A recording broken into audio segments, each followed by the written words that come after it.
as I said, this is part 2. And does it surprise you one bit that the ASV as well as the RSV went back to the things of the authorized version?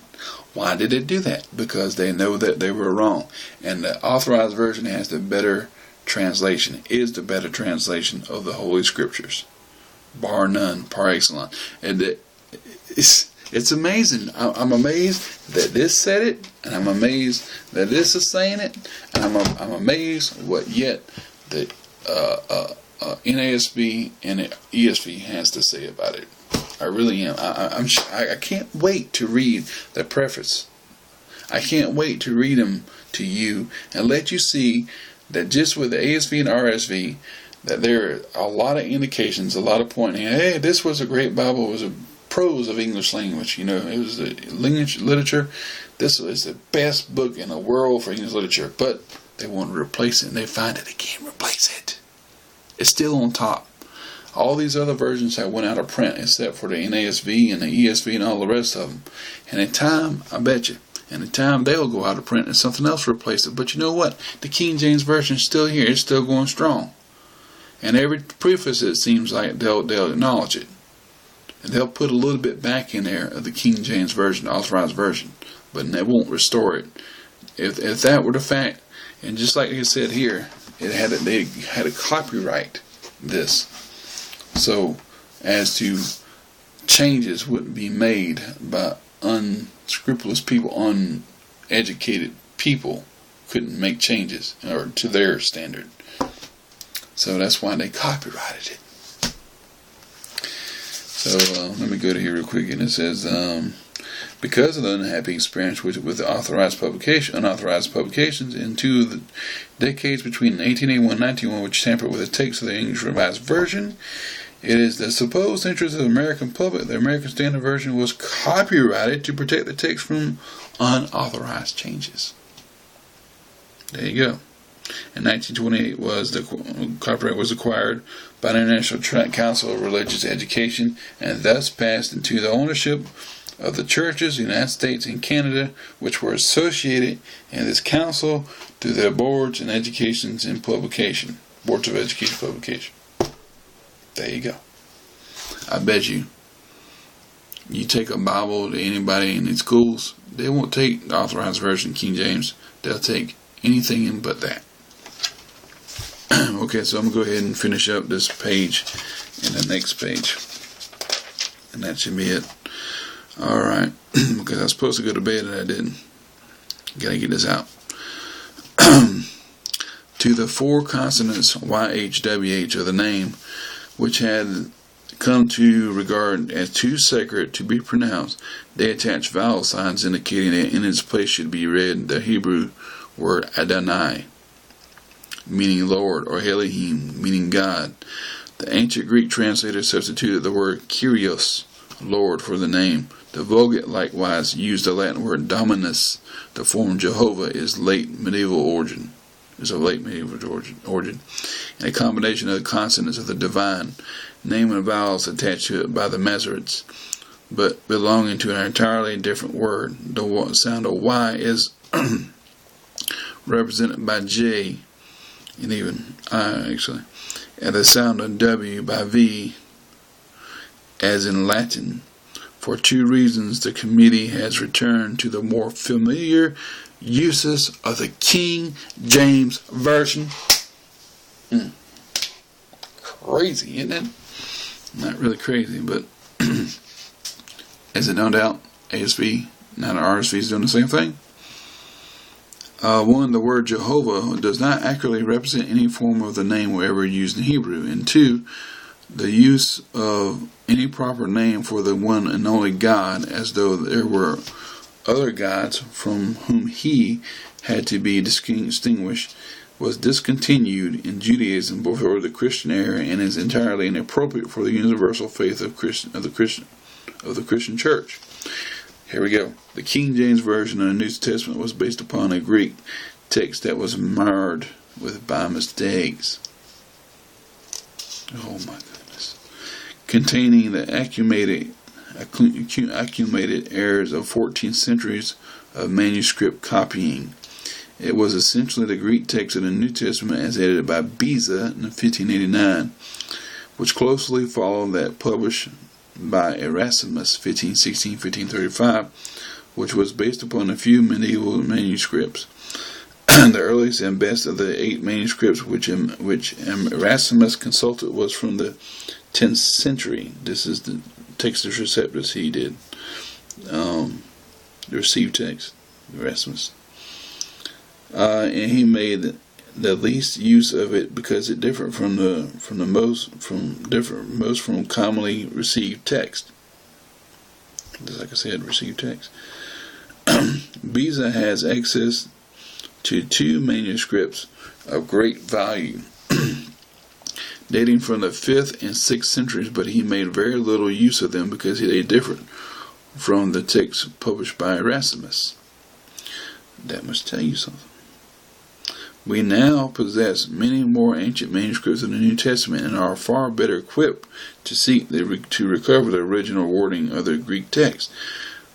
The evidence for the text of the books of the New Testament is better than for any other ancient book, both in the number of extant manuscripts and in the nearest of date of some of these manuscripts to the date of when the book was originally written. The revisers of the 1870s had most of the evidence that we now have for the Greek text. Though the most ancient of all extant manuscripts of the Greek Testament were not discovered until 1931, but they lack the resources which discoveries within the past 80 years have afforded for understanding the vocabulary, grammar, and idioms of the Greek New Testament. An amazing body of Greek papyri have been unearthed in Egypt since the 1970s. Private letters, official records, wills, business accounts, petitions, and other such trivial, everyday recordings of the activities of human beings. In 1895 appeared the first of Adolf Desmond's studies of these ordinary materials. He proved that many words which had hitherto been assumed to belong to what was called Biblical Greek were current in the spoken vernacular of the 1st century A.D. The New Testament was written in Koine, the common Greek, which was spoken and understood practically everywhere throughout the Roman Empire. Okay, now English is that language. Hello. The understandable language, universal language. In the early centuries of the Christian era, Roman Empire. This development in the study of New Testament Greek has come since the work of the English Revised Version and the American Standard Version was done, and many points shed new light upon the meaning of the Greek text. If I haven't already said it, this is the RSV, Revised Standard Version. I'm reading. Oh, well, here we go. The Revised Standard Version of the New Testament was published on February 11th, 1946.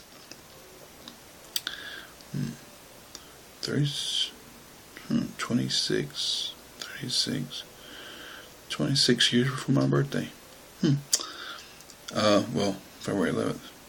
26 years and 17 days. And has met with wide acceptance. The present republication has afforded the committee opportunity to review its work and to consider criticisms and suggestions from various readers. As a result, about 80 changes are made in the present edition. Revised or revision that's been revised has been revised. Oh wow.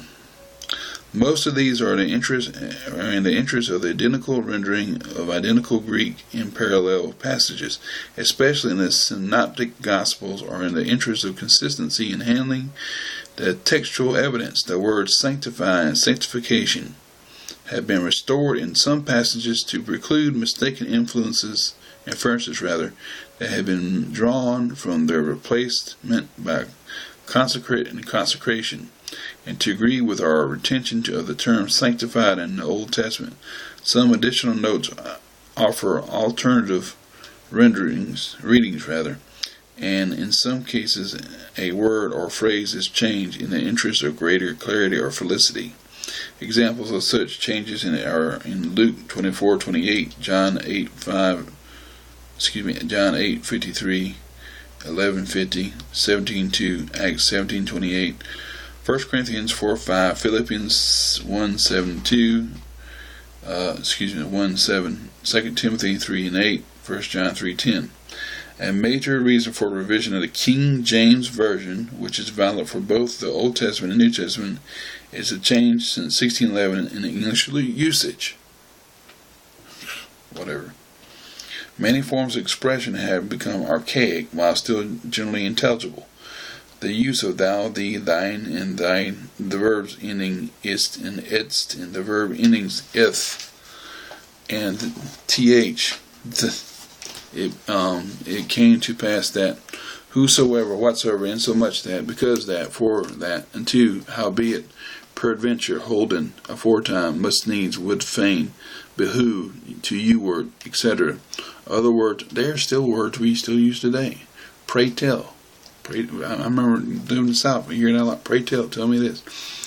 Other words are obsolete, but see, you got the words like the Mayflower Compact, you got words, you got the constitutional words and everything like that, shall, you got legalized language, when a governor writes another whereas and this, that, and the other, heretofore, that's archaic words and it's still being used. No, you just can't have it in the Bible. You just can't have it in the King James. You can't have the authorized version, because if you do, it's not proper for the Bible. It's proper for everything else except for the Bible.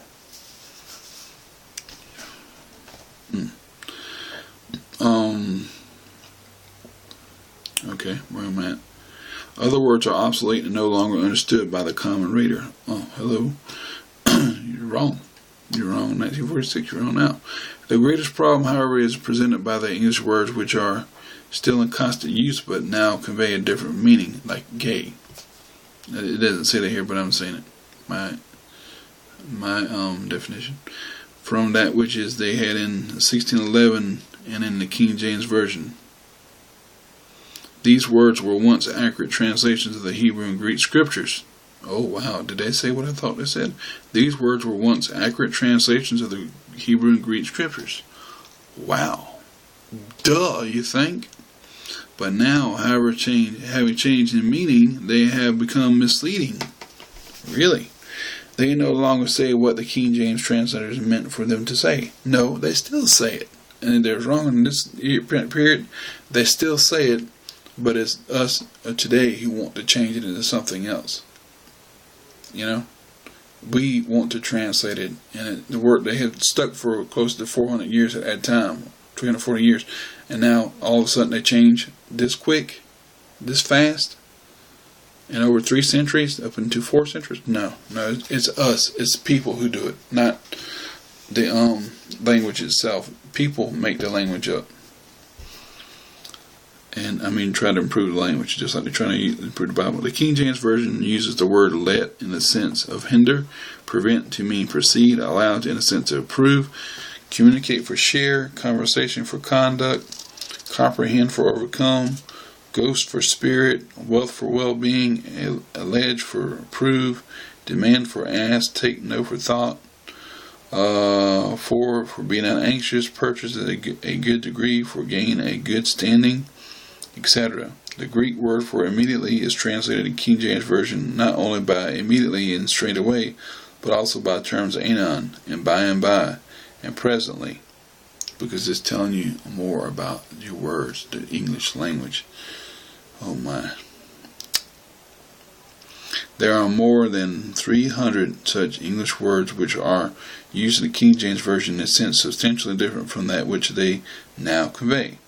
It not only does the King James Version translators no honor, but it is quite unfair to them, being that they're dead anyway, to the truth which they understood and expressed, to retain these words which now convey meanings they do not intend. Oh wow. This preface, I'm about done, does not undertake to set forth in detail the lines along which the reviser's revision has proceeded.